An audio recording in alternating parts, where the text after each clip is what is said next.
ಚಿತ್ರದುರ್ಗದ ಜಿಲ್ಲಾ ಪಂಚಾಯತ್ಗೆ ಟ್ರ್ಯಾಕ್ಟರ್ಗಳನ್ನು ಅಡ್ಡ ಹಾಕಿದ ರೈತರು ಜಿಲ್ಲಾ ಪಂಚಾಯತ್ ಗೇಟನ್ನು ಬಂದ್ ಮಾಡಿ ಪ್ರತಿಭಟನೆ ನಡೆಸಿದ್ದಾರೆ.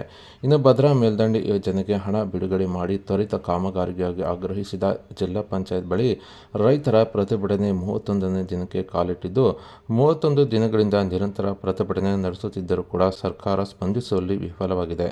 ಅದಲ್ಲದೆ ಜಿಲ್ಲಾ ಪಂಚಾಯತ್ನಲ್ಲಿಂದು ದಿಶಾ ಸಭೆ ಸಹ ಹಮ್ಮಿಕೊಂಡಿದ್ದು, ಈ ಸಭೆಗೆ ಅವಕಾಶ ಕೊಡದಂತೆ ಜಿಲ್ಲಾ ಪಂಚಾಯತ್ ಗೇಟ್ ಬಳಿ ಟ್ರ್ಯಾಕ್ಟರ್ಗಳನ್ನು ಅಡ್ಡ ಹಾಕಿ ರೈತರು ಜಿಲ್ಲಾ ಪಂಚಾಯತ್ ಗೇಟನ್ನು ಬಂದ್ ಮಾಡಿ ದಿಗ್ಬಂಧನ ಹಾಕಿ ಆಕ್ರೋಶ ವ್ಯಕ್ತಪಡಿಸಿದ್ದು, ಈ ವೇಳೆ ರೈತರು ಹಾಗೂ ಪೊಲೀಸರ ಮಧ್ಯೆ ವಾಗ್ವಾದ ಸಹ ನಡೆದ ಘಟನೆ ನಡೆದಿದ್ದು, ಇದ್ಯಾವುದಕ್ಕೂ ಜಗ್ಗದ ರೈತರು ಜಿಲ್ಲಾ ಪಂಚಾಯತ್ ಗೇಟ್ಗೆ ಬಂದ್ ಮಾಡಿ ಆಕ್ರೋಶ ಹೊರಹಾಕಿದ್ದಾರೆ. ಒಬ್ಬ ಸರ್ಕಾರಿ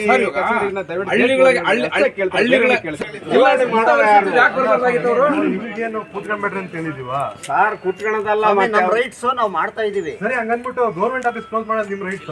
ನಾವು ಗೌರ್ಮೆಂಟ್ ಸ್ವಾಮಿ,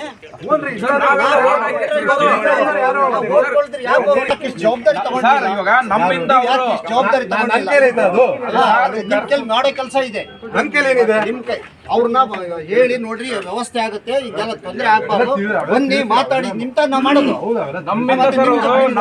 ನೀವು ಮಾಡಿಲ್ಲ, ಏನ್ ಬರ್ತಾರೆ ಯಾರಾದ್ರೂ ಅವ್ರಿಗೆ ಬದ್ಧತೆ ಇಲ್ಲ. ನಾವು ಅವ್ರ ಎತ್ಕೊಂಬರೋದಕ್ಕೆ ನಾವು ಅವಕಾಶ ಮಾಡ್ರಿ. ನೋಡ್ರಿ, ಈಗ ಭೇಟಿ ಮಾಡಿಸ್ತೀವಿ ಅಂತ ಹೇಳ್ತಾರೆ ಸಾಹೇಬ್ರು, ಅದನ್ನಿಲ್ಲ ಭೇಟಿ ಮಾಡಿಸ್ತಾರೆ. ದಯಮಾಡಿ ಅದನ್ನಿಲ್ಲ, ಕ್ಲೋಸ್ ಮಾಡಲ್ಲ ಸರ್. ನಮ್ದು ಉದ್ದೇಶ ಇಲ್ಲ. ನಮಗೆ ಇವ್ರು ಮಾಡಿದ್ರೆ 15 ವರ್ಷ ಆಯ್ತು ಇದು ಅನುಷ್ಠಾನಗೊಂಡು, ಇದುವರೆಗೆ ಆಗಿಲ್ಲಲ್ಲ. ಯಾಕಿದು ಈ ವ್ಯವಸ್ಥೆ? ನಾವು ಈ ವ್ಯವಸ್ಥೆ ಬಗ್ಗೆ ನಾವು ಕೇಳ್ತಾ ಇದ್ದೀವಿ. ನಮಗೆ ಕೇಳೋಕೆ ಆಗ್ತಿಲ್ಲ, ಅವ್ರಿಗೆ ಕೇಳಿ, ದಯಮಾಡಿ ಕೇಳೋರಿಗೆ ಕೇಳಿ.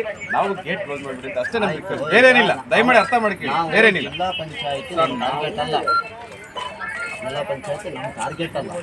ನಮ್ಮ ಟಾರ್ಗೆಟು MP ಅವರು 1 ವರ್ಷದ ಮೇಲಾಯಿತು 5300 ಕೋಟಿ ಘೋಷಣೆ ಮಾಡಿ ಯಾಕೆ ಬಿಡುಗಡೆ ಮಾಡಿಸ್ಲಿಲ್ಲ? ಇವತ್ತಿಂತ ಗಂಭೀರವಾದ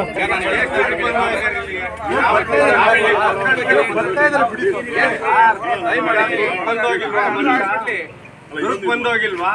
ನಾವಿಲ್ಲಿ ಸಾಯ್ತಾ ಇದೀವಿ ಅಂತ ಗೊತ್ತಿದ್ರು ಬಂದು ಮಾತಾಡ್ಕೊಂಡು